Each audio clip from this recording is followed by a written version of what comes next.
I love great conversations. Hi, my name is Angel Jones. Thank you for joining me on 12-Minute Convos, where I help you create a brand of your own unique real self. Listen in as I have conversations with amazing people from all over the world. Good night, Dr. Carl O Helvie. How are you going on this wonderful, beautiful night? Just fine. Well, it's a great pleasure to connect with you, Doc. Please do tell us, which part of the world are you in right now? I live in Virginia, in the United Sweet. States. Sweet. Which of your talents is responsible for us meeting? Podcasting. Oh, there we go. Tell us about your podcast. Well, I have a holistic health show podcast that is all alternative holistic interventions. So I get people from all over the world listening because many do not have the technology we have in the United States, and they want things they can do themselves. Now, I see that you coach via cancer, and you too also had a scenario that occurred via cancer. Could you share that story with us, please? I had a dream in 1974 that told me to go for a chest x-ray, which I did, and they found a spot that had not been there previously, and so they did a biopsy, and it came back positive for lung cancer, and they offered me chemo and surgery and 6 months to live, and so I told them that if I only had 6 months to live, I wasn't going to be debilitated, so I wasn't going to have chemo and surgery. And so I went to an alternative doctor, and he put me on all natural interventions, and I added mental, spiritual, so I had a holistic approach, and that was 43 years ago. Wow. It wouldn't be just if we didn't say how young you are, right? How young are you right now? 85. Wow, that's fascinating.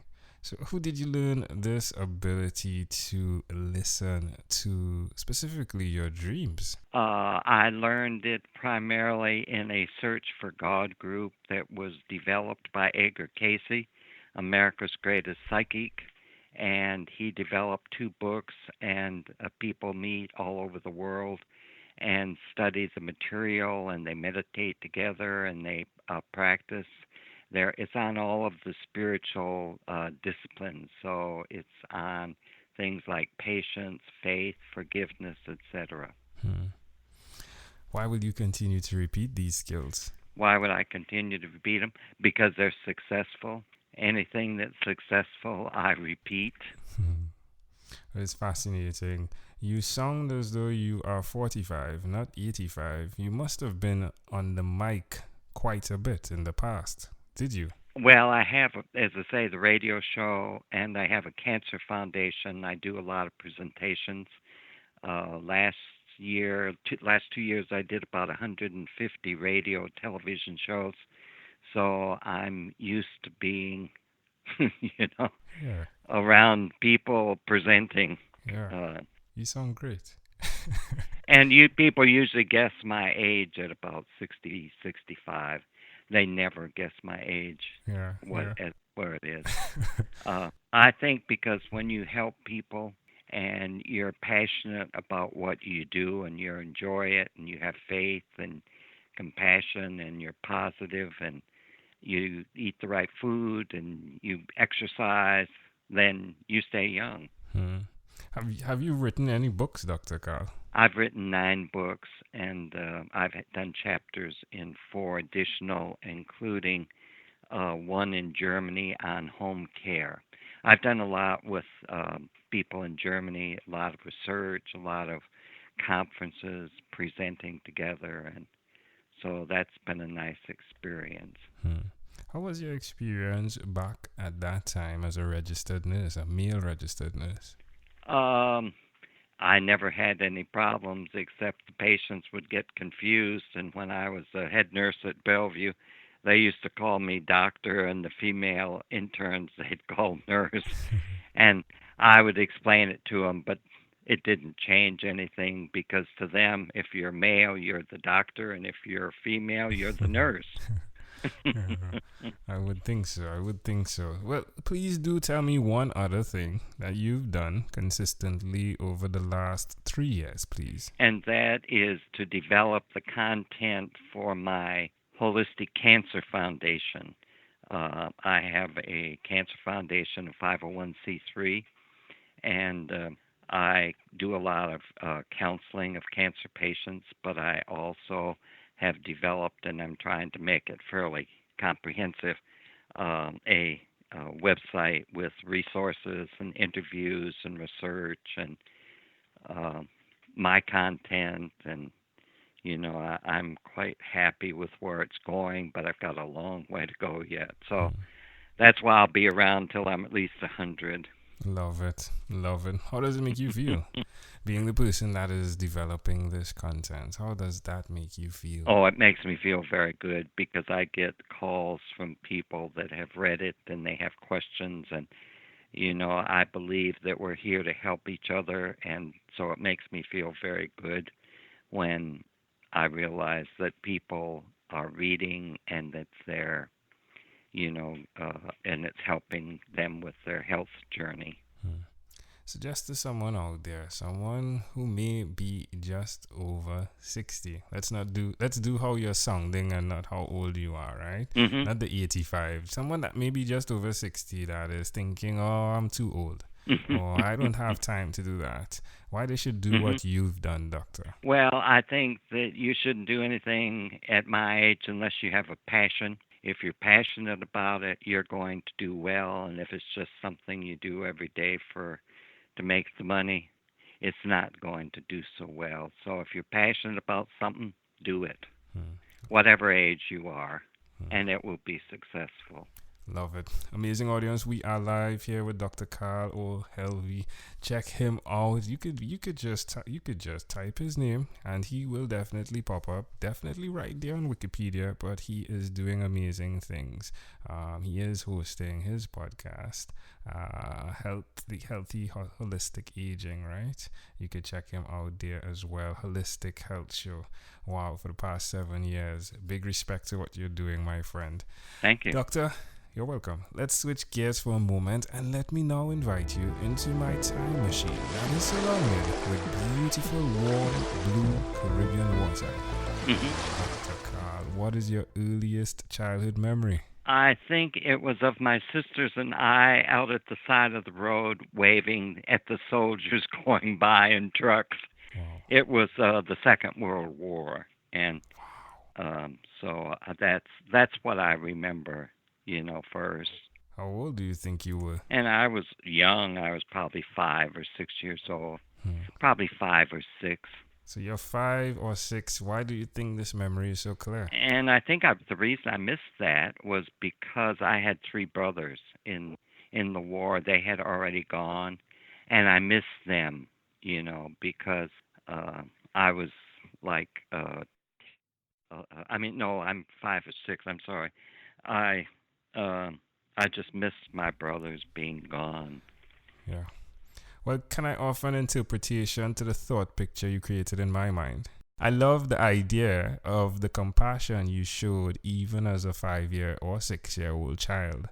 And it's amazing how that compassion has translated in everything you've done. Becoming a nurse is definitely a calling, isn't it? Right, it is, right. And there's this 5-year-old child with that compassion. It's very fascinating, isn't it? Right. But I believe that God has directed me through my life, and there were certain experiences and places and things I was to do, and I believe that I was directed. I find that more and more because at times I thought I was going to go in one direction, and it turned out I was going in the next direction, different one, and that was the best for me anyhow. And an example is when I was offered a scholarship for my first graduate degree, I thought it was in psych nursing because that's what I had focused on up until then, but I was working in public health. Well, it turned out it was public health nursing. Wow. And then I followed public health and for the rest of my career, and that fit in so much better with my work with the homeless, my work with the cancer patients, etc. So it's like I've been directed, but it's not something that I'm pushing. It's something that's moving me. Yeah, I love that. I love that. If we fast forward to when you were 12 years old, what was your favorite song? I'll Get by Bing Crosby. I love it. I love it. Yeah. You know, it's amazing how these things connect, right? So there's the compassion, right, of the young guy for the soldiers that are now homeless, right? And your song title is "I'll Get By," right? Oh yeah, I hadn't even thought about all of that. Yep. Oh, well, Dr. Carl, we've arrived at our destination, but before we get off of this time machine, there's a small declaration form. So it's yes or no, possibly a bit more. We're going to go pretty quickly here. Dr. Carl, have you chosen someone to pass on your skills to? Yes, my niece, who's an attorney and vice president for the Cancer Foundation. Are you married? No. Do you have children? No. Do you believe in God? Oh, yeah. Do you have an inner circle of friends? Yes. Do you watch TV for more than 3 hours a day? No. How about 3 hours a week? That's about it, right. And what about screen time, the phone and or the computer? Is it more than 8 or less than 8 hours a day? Probably more than 8. Wow. Dr. Carl, after having 1,001 conversations in 3 months in 2016, I came up with a workbook, and the name of it is Yours, and it stands for Your Own Unique Real Self. Connected to that is your own unique real statement. If you had to share with us, Dr. Carl, your own unique real statement, your mission, if you would, what would that be? I'm here to help. I love that. I love it. I love it. I love it. Hey, Dr. Carl. This was a great pleasure, my friend. Before you leave, is there anything else you'd like to share with our amazing audience? No, except that I'm here to talk with anyone that has cancer, that needs someone to talk with, that's interested in alternative, because I believe that doctors primarily tell you about surgery, chemotherapy, and radiation, and I don't care what treatment people take, but I believe they should know about all alternatives before they make their decision. Love it. Dr. Carl O Helvie, thank you for being on What is Inspired by 12-Minute Convos with Angel Jones. Thank you, Angel. Thank you for being on 12-Minute Convos with Angel Jones. Stay tuned for more from our advertisers. Diabetes is a mountain pandemic. It's a disease that's not acute but chronic. Similar to this rhyming method, I have simplified the definition, the signs and symptoms, and the complications of diabetes for both adults and children in my books, Poems for Patients, A Focus on Diabetes, and The ABCs of Diabetes for Children. These books are available on Amazon.com, and for more information, you can visit my website, poemsbyaj.com. That's poemsbyaj.com.